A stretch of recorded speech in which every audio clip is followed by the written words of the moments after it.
All right, the WNBA has put out a statement in regards to this status quo period, them locking the players out without saying you're locked out. They put out a statement in response to the WNBA crashing out in a statement coming at them. The WNBA owners have also reached out to all teams.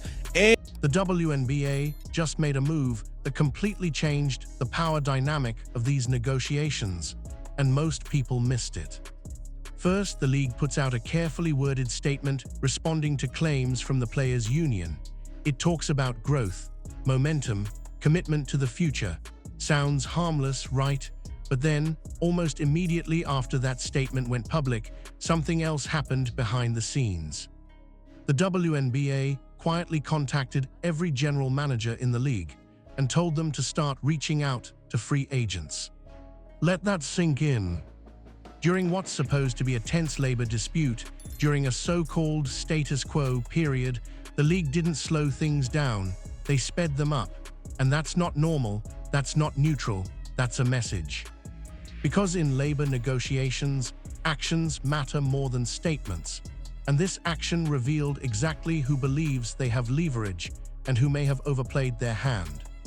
Publicly, the WNBA has been framing this as a lockout without using the word lockout. Today, the current collective bargaining agreement has expired, and negotiations with the Women's National Basketball Players Association remain ongoing. As the league experiences a pivotal time of unprecedented popularity and growth, we recognize the importance of building upon that momentum. Our priority, now listen to this, our priority is a deal that significantly increases players' salaries. That is the... Privately, the owners are acting like business is moving forward, whether the union likes it or not. And here's the real twist. The league says its priority is significantly increasing player salaries, massive increases, numbers we've never seen before in women's professional team sports. Meanwhile, the union barely mentions salaries at all. They're focused on something much bigger, revenue sharing. Two sides, two completely different conversations, same negotiating table. And it all comes at the worst possible time. The league is riding unprecedented momentum, driven largely by stars like Caitlin Clark, bringing in fans who have never watched before. Growth like this doesn't wait.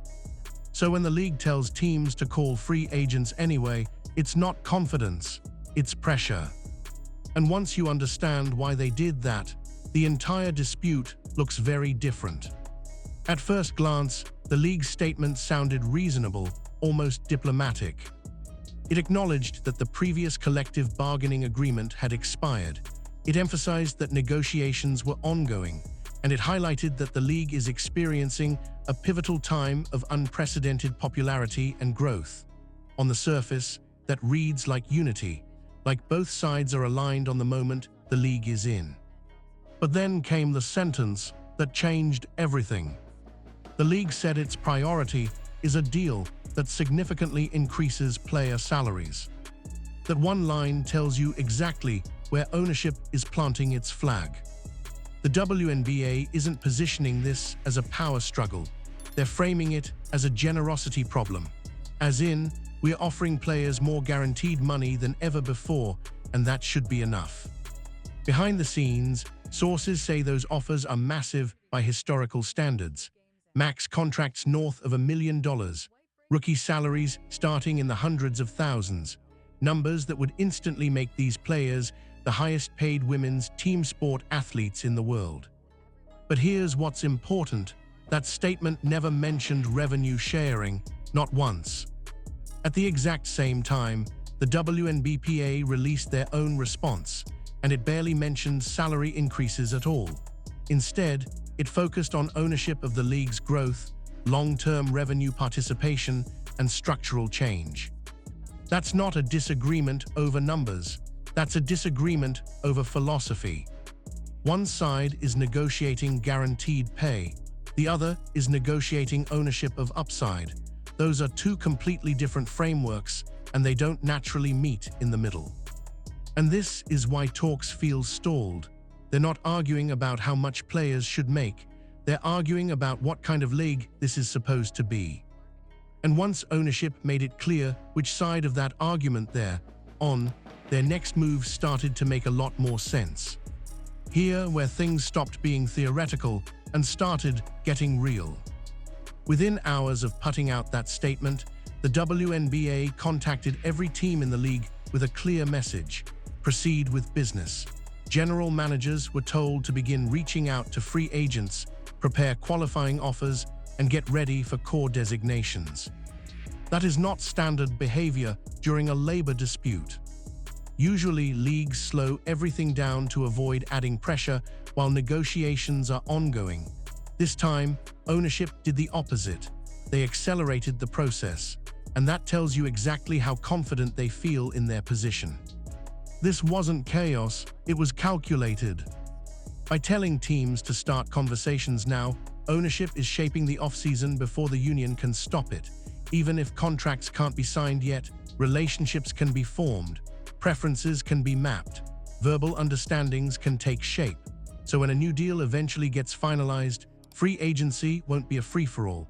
It'll already be halfway decided. Sources close to front offices have even described going through free agency motions without a finalized CBA as pointless on paper, but useful strategically. It lets teams get ahead of the inevitable rush once the salary cap numbers are locked in.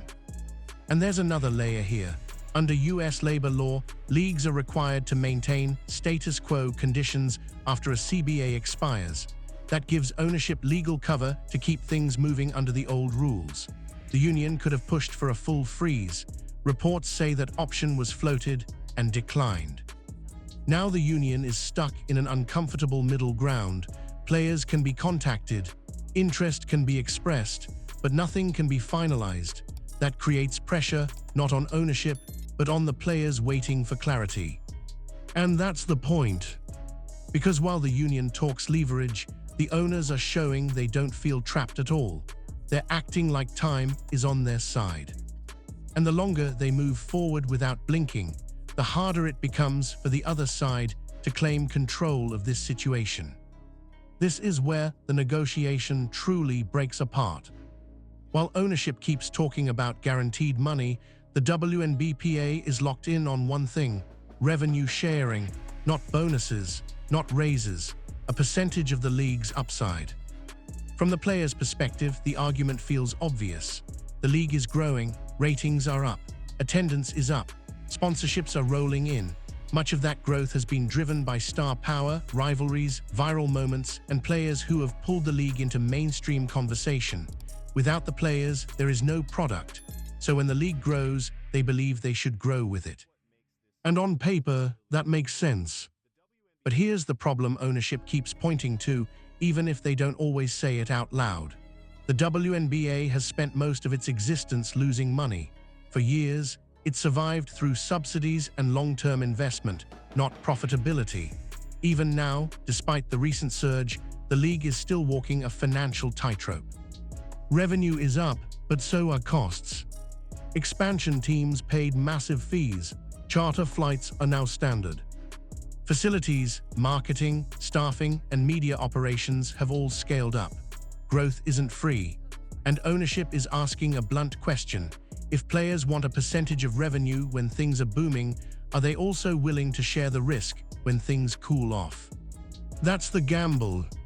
Revenue sharing locks both sides into a long-term structure. If this growth spike holds, players win big. If it fades, and there's no guarantee it won't, ownership is still on the hook. That's a hard sell in a league that's only recently found stability. So now you have a standoff.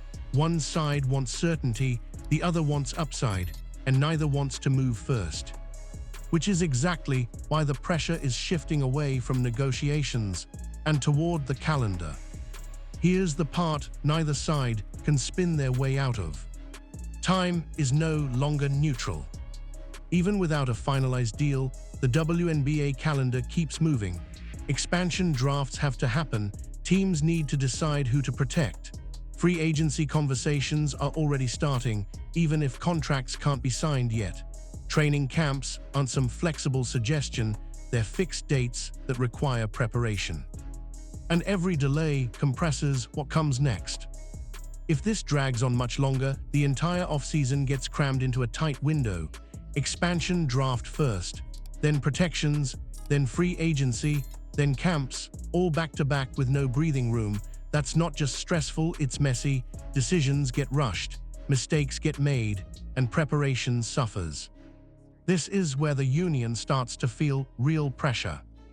Players are in limbo. They're hearing from teams, but nothing can be finalized. They don't know where they'll be living in a few months. They can't plan training. They can't plan family logistics. And the longer uncertainty drags on, the more leverage quietly shifts toward ownership, not away from it. Because owners can wait. They control the infrastructure. They control the timelines. And under status quo rules, they can keep operating under the old system longer than most players can afford to stay uncertain. That's not a threat, it's just reality. Meanwhile, public perception starts to shift. Casual fans don't follow CBA details, they just see confusion, delays, headlines about disputes instead of basketball. Momentum doesn't disappear all at once, it leaks out slowly. This is why the owners telling teams to move forward matters so much. It's not just about free agency, it's about signaling comfort with delay. And once one side shows they're comfortable waiting, the other side starts running out of time. Because eventually, something has to give. And when it does, it won't be because of a statement. It'll be because the calendar forced a decision. This is the uncomfortable question nobody wants to answer honestly.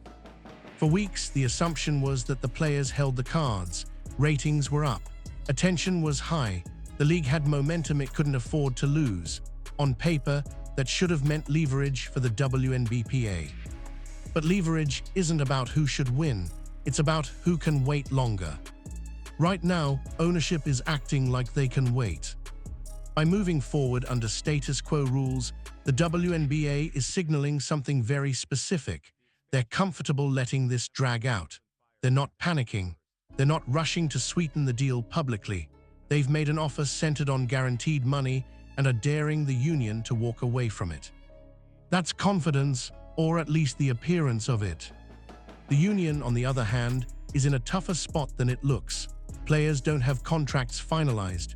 Free agency is frozen in practice, even if conversations are happening. Careers are short. Prime years matter. Missing time or entering a rushed season isn't just inconvenient, it's costly. And then there's public perception.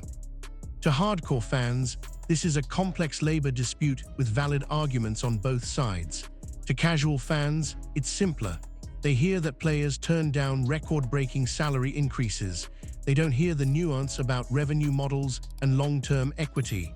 That's a dangerous gap, because public pressure doesn't always land where it's deserved. This doesn't mean the players are wrong. It means leverage is shifting. The longer ownership looks calm and operational, the harder it becomes for the union to force urgency. And the more this turns into a waiting game, the more the balance tilts toward the side that controls the league's machinery. Which raises the final, unavoidable question. If this continues down this path, what does the endgame actually look like? This is where all of this is heading, whether anyone wants to say it out loud or not. At some point, one side has to move, not because they suddenly changed their values, but because the cost of waiting becomes too high. And right now, the WNBA is betting that moment comes first for the players. Ownership strategy is becoming clearer by the day. Keep business moving, let teams talk, let the offseason inch forward under old rules, show stability, project calm. The message is subtle but firm. We're not freezing the league to force a deal. The union's strategy is the opposite. Apply pressure through public framing. Emphasize fairness, long-term equity, and the idea that this growth moment belongs to the players as much as anyone else. Hold out for structural change, not just bigger checks. Both strategies make sense in isolation. Together, they create a slow-motion collision.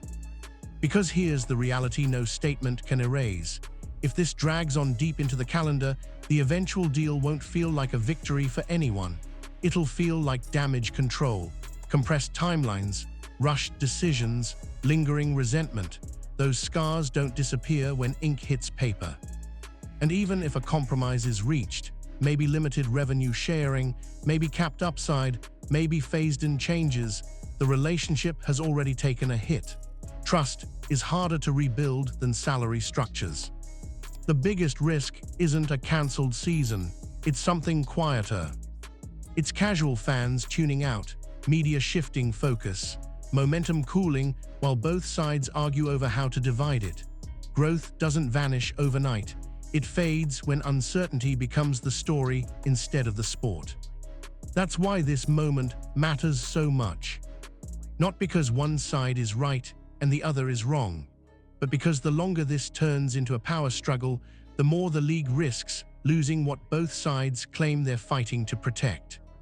And the real irony: when this finally ends, the deal that gets signed probably won't look that different from the one that could have been signed weeks earlier. The difference will be what it cost to get there. This is where everything starts to pile up at once. Even if negotiations magically wrapped up tomorrow, the league wouldn't be able to ease back into normal operations.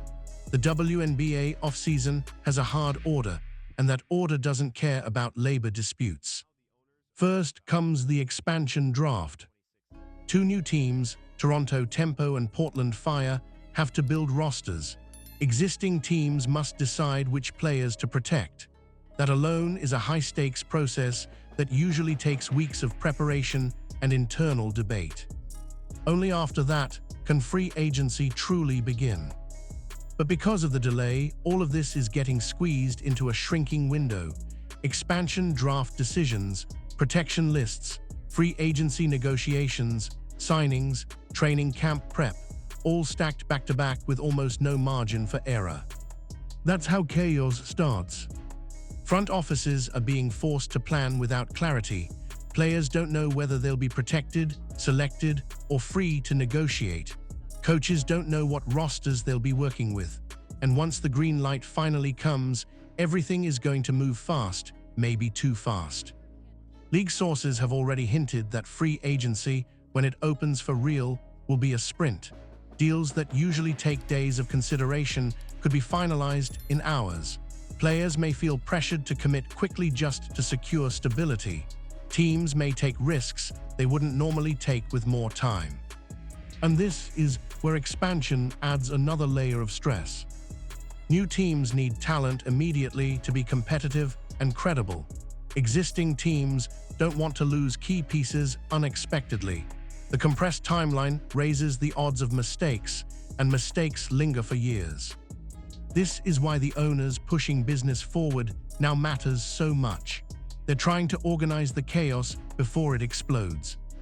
Because once the calendar forces everything to happen at once, no one, players, teams, or fans will feel like this offseason was handled cleanly.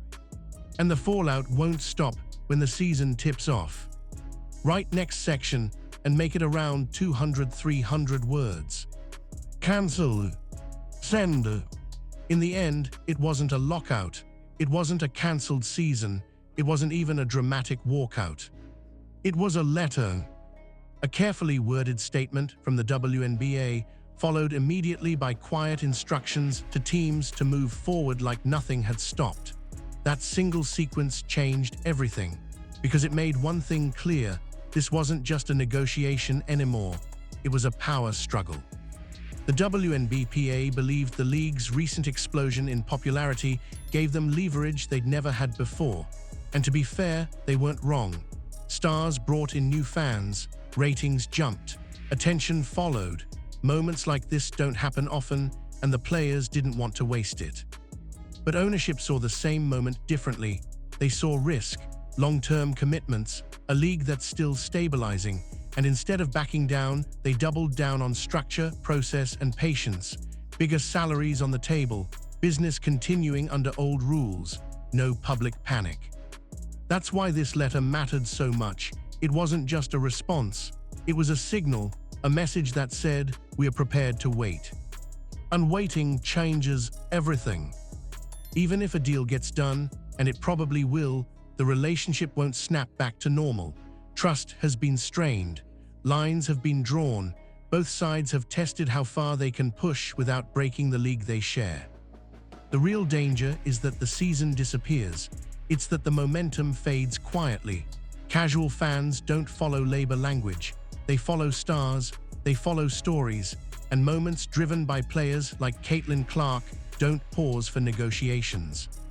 When this chapter ends, the agreement itself may look reasonable on paper, but the cost won't be measured in dollars. It'll be measured in time, trust, and how close the league came to letting its biggest moment slip away.